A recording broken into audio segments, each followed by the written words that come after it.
Sejak beriman kepada Tuhan, dia telah menunggu saat-saat Tuhan datang kembali di atas awan.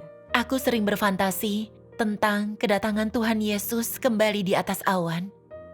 Bayangkanlah betapa gembiranya memikirkan peristiwa yang mengharukan itu. Saat mendengar seseorang bersaksi tentang kedatangan Tuhan kembali, dia mendukung para penatua menyegel gereja, tapi kemudian mengalami beberapa kecelakaan. Kenapa semua kecelakaan ini terjadi setelah aku menentang kilat dari timur?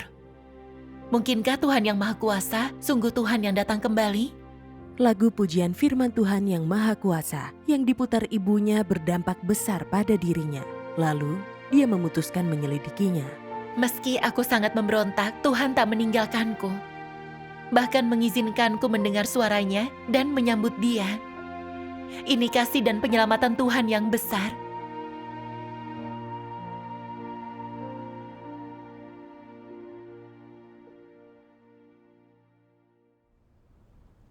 Saat kecil, aku tak bisa berjalan karena kakiku sakit. Jadi ibu membawaku ke hadapan Tuhan. Tak disangka, 1 bulan kemudian kakiku sembuh. Untuk membalas kasih Tuhan, aku putus sekolah pada tahun 98 dan mulai mengorbankan diri untuk Tuhan. Tak lama, gereja menunjukku sebagai kandidat untuk pelatihan. Dan penatuaku membawaku ke gereja tempat dia berkhotbah. Para pendeta dan penatua sering mengatakan bahwa hari Tuhan sudah dekat. Dan kita harus menjadi seperti gadis bijaksana yang menyiapkan pelita dan menunggu kedatangan Tuhan. Mereka juga bilang, Alkitab menyebut, "Lihatlah, dia datang dengan awan-awan, dan setiap mata akan melihatnya. Juga mereka yang menikam dia. Dan semua orang di bumi akan meratap karena dia." Di akhir zaman, Tuhan akan kembali di atas awan dengan penuh kemuliaan dan mengangkat kita untuk bertemu dengannya. Kita akan masuk ke kerajaan surga dan menikmati berkat kekal. Orang tak percaya akan meratap saat ditelan bencana. Mendengar khotbah para penatua dan pendeta yang bersemangat, segera ku bayangkan pemandangan mulia saat kita berkumpul mengelilingi Tuhan. Seraya dia turun ke bumi di atas awan.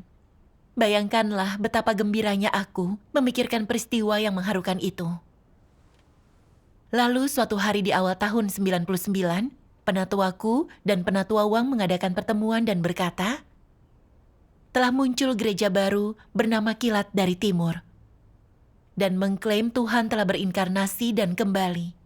Mengungkapkan firman dan melakukan pekerjaan penghakiman yang dimulai dari rumah Tuhan. Namun bagaimana mungkin Alkitab menyatakan Tuhan akan turun di atas awan? Tapi mereka bilang Tuhan telah datang kembali. Ini tak sesuai dengan Alkitab. Jadi, jangan mendengarkan khotbahnya atau membaca bukunya, apalagi menerima kedatangannya. Yang menerima mereka akan dikeluarkan dari gereja. Jadi apa yang kau pikirkan saat mendengar itu? Saat itu aku berpikir, para penatua telah lama menjadi orang percaya, jadi mereka pasti benar. Alkitab jelas menyatakan Tuhan akan turun di atas awan, jadi dia tak mungkin berinkarnasi. Tingkat pertumbuhanku kecil, jadi aku tak boleh berhubungan dengan orang kilat dari timur, atau aku bisa tersesat.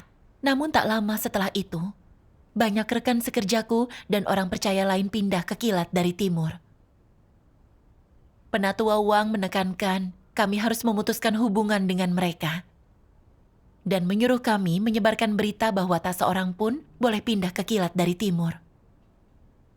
Lalu, aku pergi ke titik pertemuan dan menyuruh mereka menyegel gereja. Aku juga terus menekankan, saat Tuhan datang, dia akan turun di awan, bukan dengan inkarnasi dalam daging. Rumor Tuhan telah berinkarnasi dalam daging adalah palsu.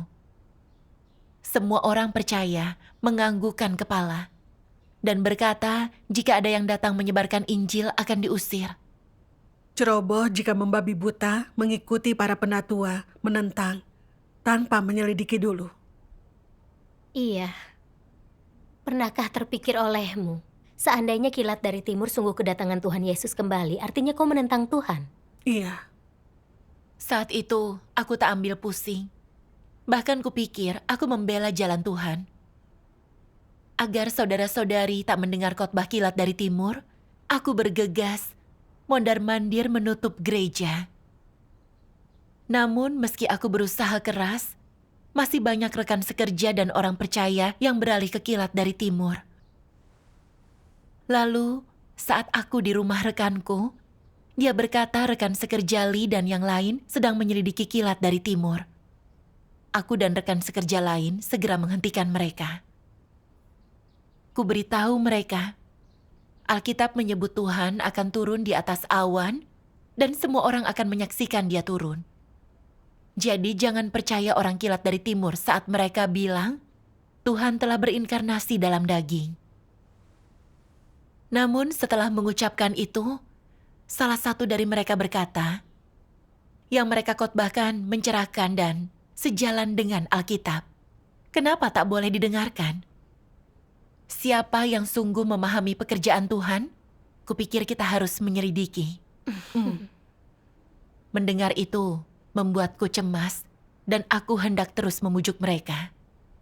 Tapi tiba-tiba tenggorokanku tercekat dan aku batuk-batuk. Wajahku merah dan air mataku mengalir. Aku tak bisa berkata-kata.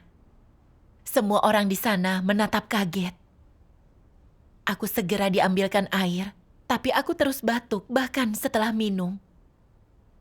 Saat itu aku sangat panik dan terus berdoa meminta Tuhan menghentikan batukku. Melihat keadaanku, rekanku bicara mewakiliku. Tapi baru sebentar, mereka segera menyelesaikan pertemuan itu.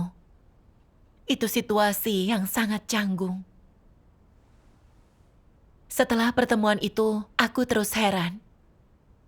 Ku bela jalan Tuhan dan menjaga kawanan domba. Kenapa aku terus batuk pada saat yang paling penting? Kenapa Tuhan tak mendengar doaku? Apakah perkataanku tak sesuai dengan kehendaknya? Tidak lama, aku jatuh sakit.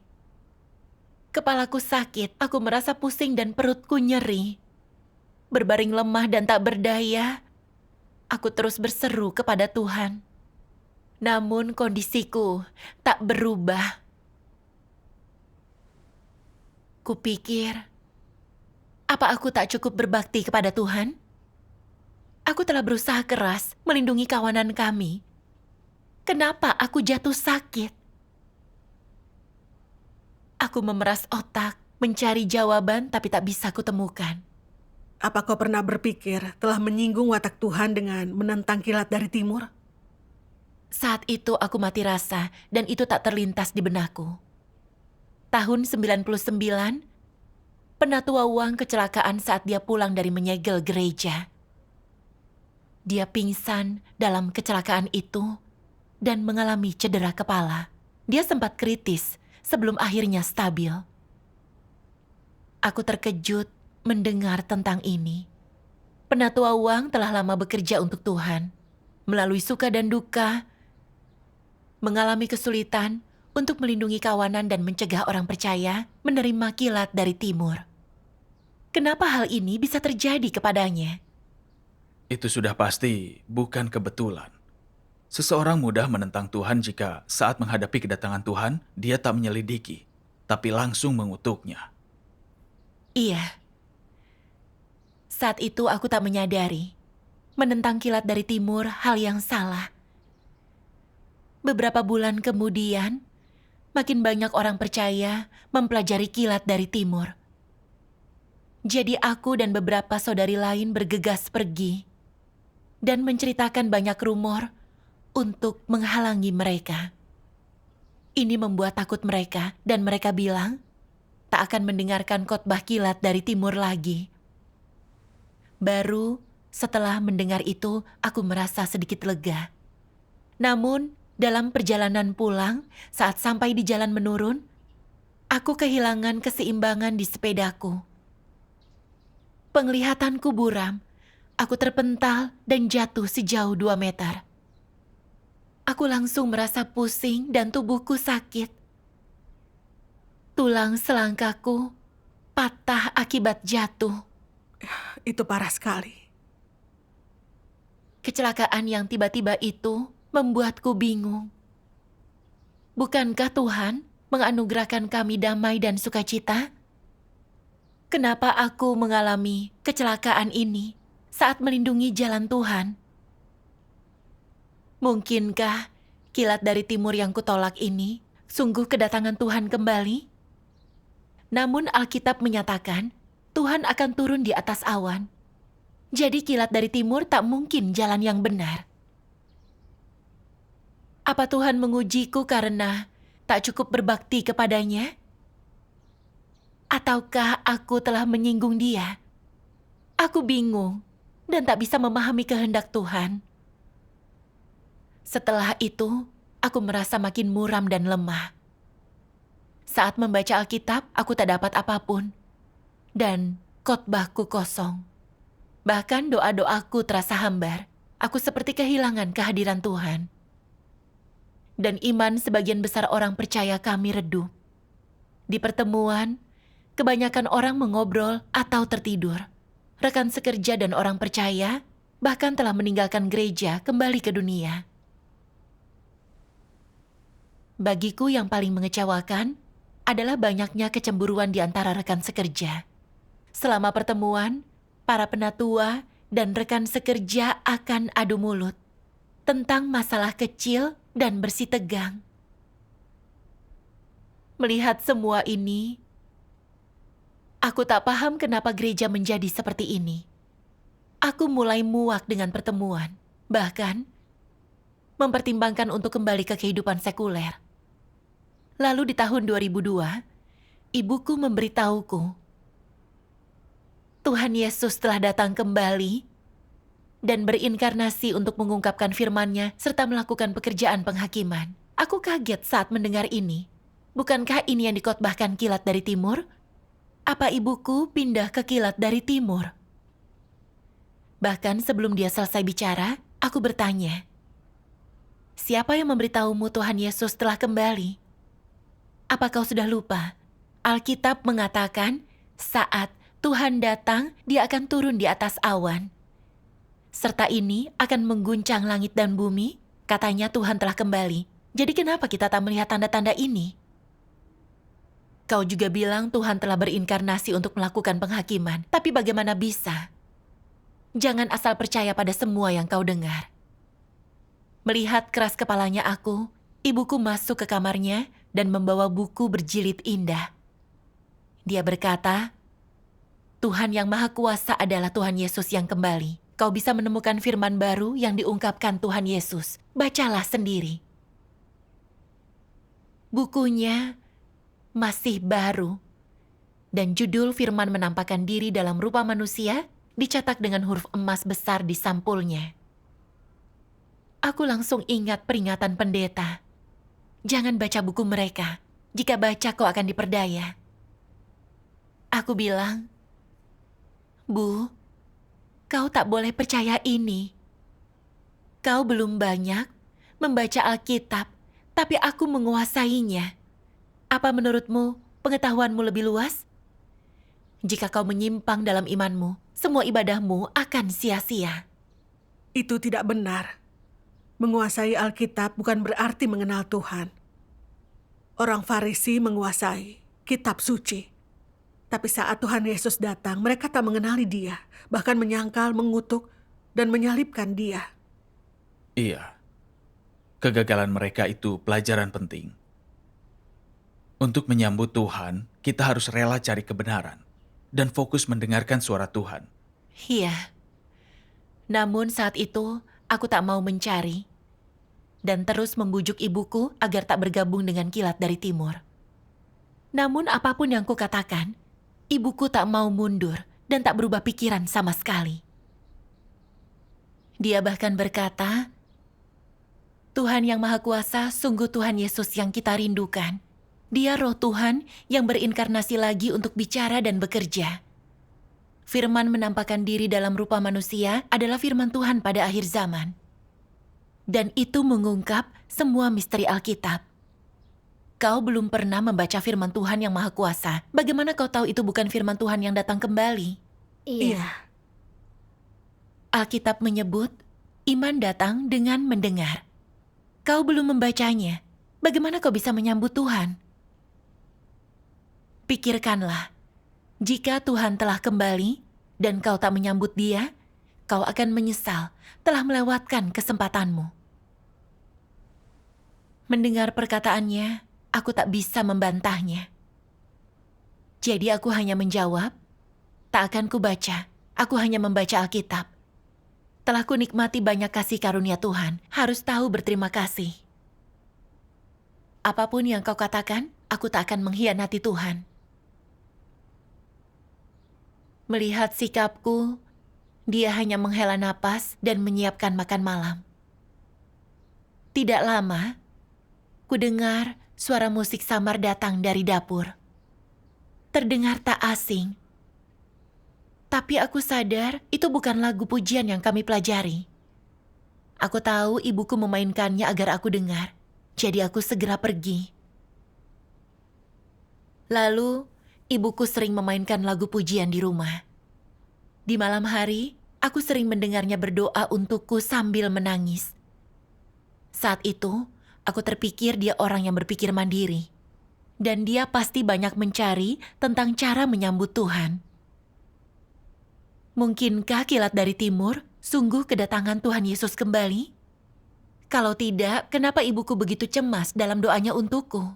Namun aku ingat perkataan para pendeta dan penatua, bertekad mengikuti jalan Tuhan dan tak menyerah.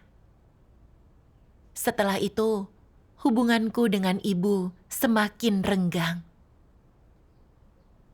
Suatu hari, saat aku duduk di sofa ruang tamu, ibuku memutar lagu pujian di kamarnya.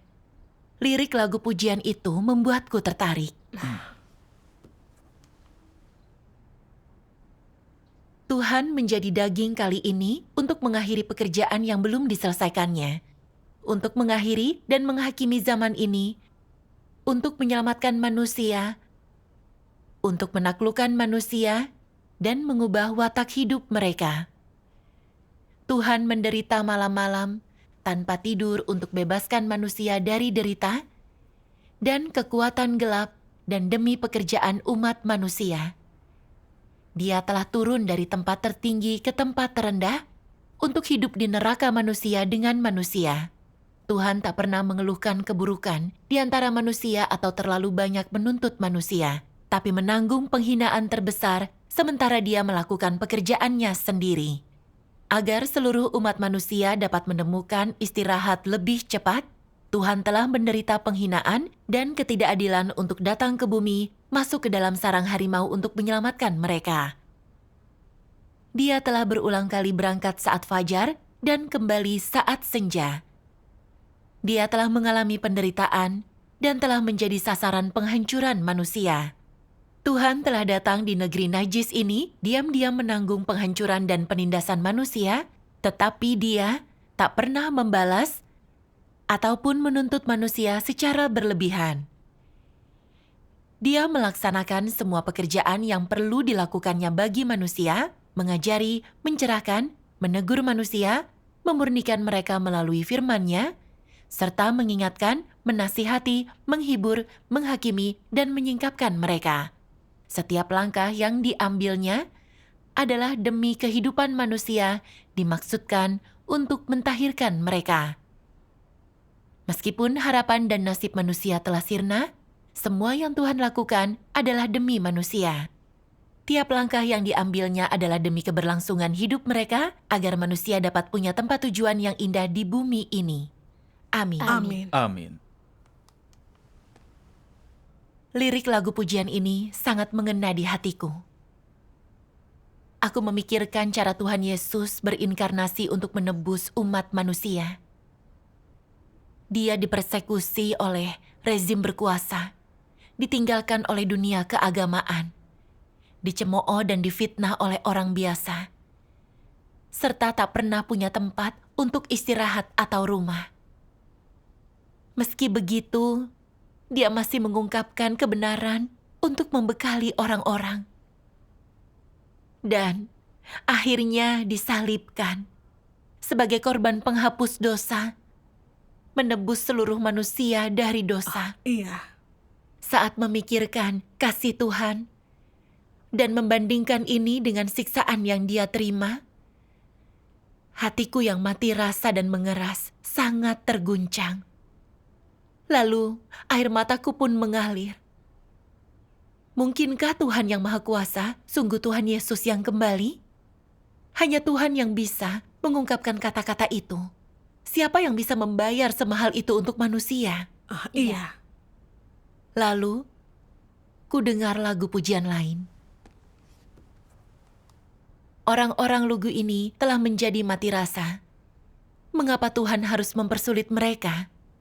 Manusia yang lemah tak punya tekad. Mengapa Tuhan merasakan kemarahan tanpa henti padanya? Manusia yang lemah tidak lagi punya daya hidup. Mengapa Tuhan harus menegurnya karena ketidaktaatannya? Siapa yang bisa menahan ancaman Tuhan yang di surga? Manusia itu rapuh. Tanpa pilihan, Tuhan telah menahan kemarahannya agar manusia perlahan dapat merenung. Amin. Amin. Liriknya sangat mengena di hatiku. Liriknya bicara tentang perhatian Tuhan yang mendalam pada manusia. Seperti anak yang durhaka menyakiti perasaan ibunya. Tapi sang ibu terus berseru, berharap anak mereka bisa tahu kebenaran dan kembali ke sisinya. Iya. Aku merasa perkataan ini suara Tuhan. Aku teringat perselisihan dengan ibuku selama masa itu. Bagaimanapun dia membujukku, aku abaikan. Saat dia memutar pembacaan dan lagu pujian firman Tuhan, aku menolak, mendengarkan, tanpa niat sedikit pun untuk menyelidiki. Aku tak punya kemiripan dengan seorang Kristen. Lalu, saat ibuku memutar lagu pujian, penentanganku berkurang. Syukur kepada Tuhan. Suatu hari, ku dengar lagu pujian ini. Kedatangan Yesus kembali adalah keselamatan besar bagi orang yang mampu menerima kebenaran. Tapi bagi yang tak dapat menerima kebenaran, itu tanda penghukuman.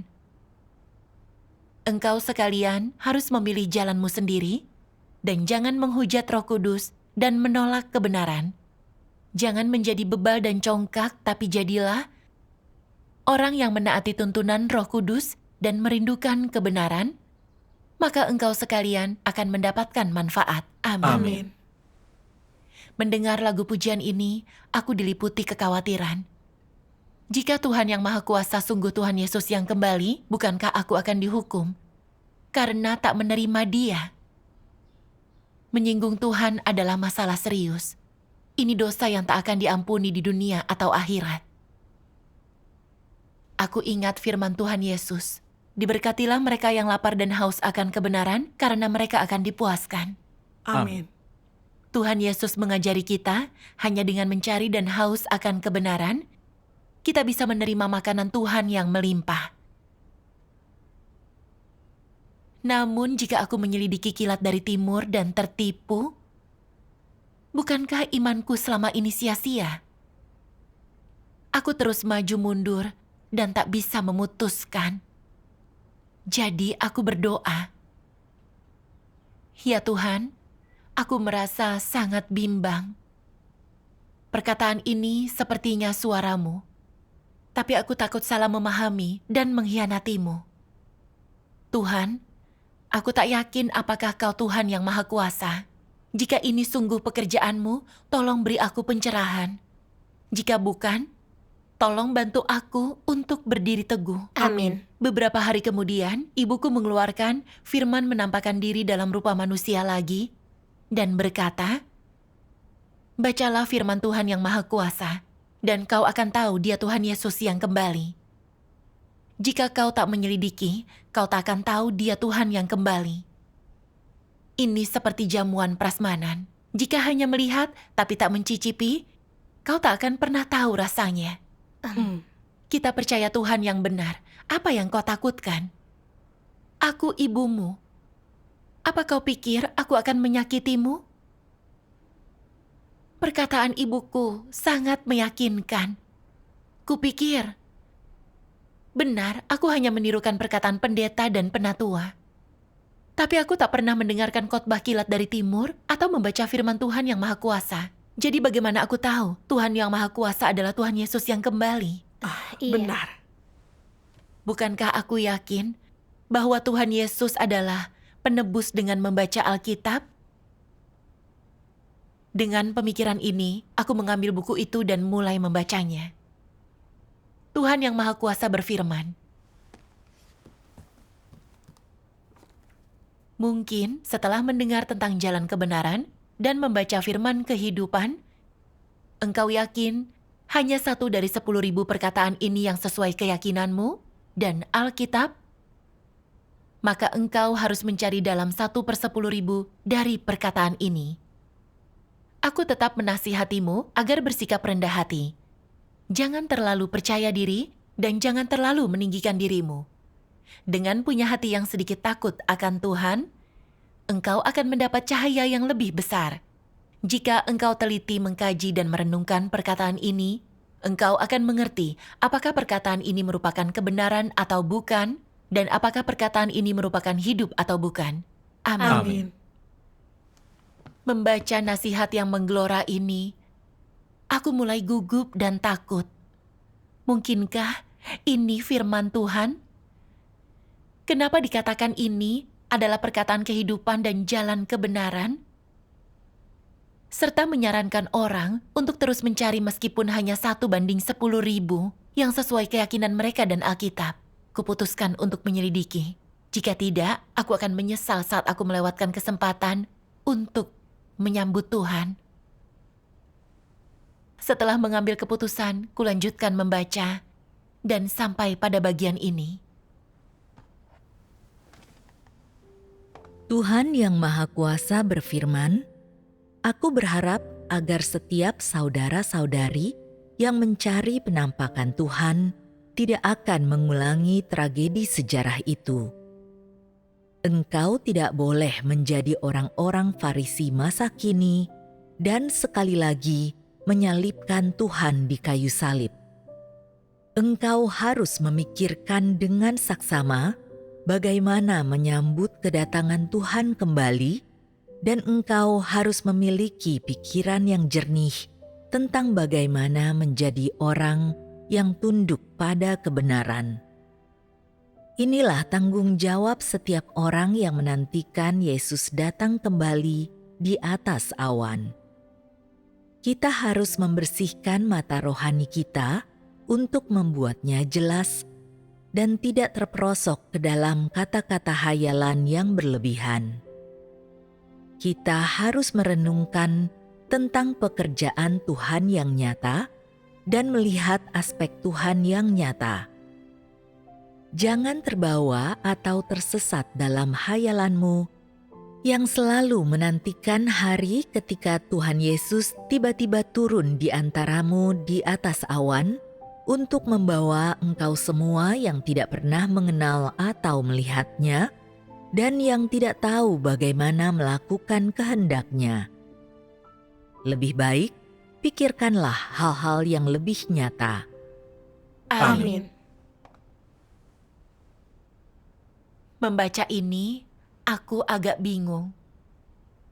Dalam Alkitab, dinyatakan Tuhan akan datang kembali di atas awan. Kenapa bagian ini berkata, kita harus memperjelas mata rohani kita dan tak terperosok ke dalam perkataan khayalan yang berlebihan. Jangan terbawa atau tersesat dalam khayalanmu yang selalu menantikan hari saat Tuhan Yesus tiba-tiba turun di antaramu di atas awan. Apa Tuhan sungguh tak datang kembali di atas awan? Apa maksudnya ini? Terus kurenungkan ini, tapi tak kupahami. Lalu aku ingat orang percaya Tuhan yang Maha Kuasa sering ke rumah kami. Jadi kuputuskan untuk bertanya dan menyimak jawabannya. Bagus. Suatu hari saudari Muyu dari Gereja Tuhan yang Maha Kuasa datang ke rumah kami. Jadi ku beritahu dia tentang kebingunganku. Dia tersenyum dan menjawab, Memang benar Alkitab menyebutkan Tuhan kembali di atas awan. Tapi tentang bagaimana Tuhan akan kembali, Alkitab mempunyai nubuat selain kedatangan Tuhan di atas awan. Misalnya Alkitab menyatakan, karena sama seperti kilat dari timur dan bersinar ke barat, demikianlah kedatangan Anak Manusia kelak. Karena sama seperti kilat yang memancar di bawah langit, dari satu bagian ke bagian lain, begitupun Anak Manusia saat hari kedatangannya.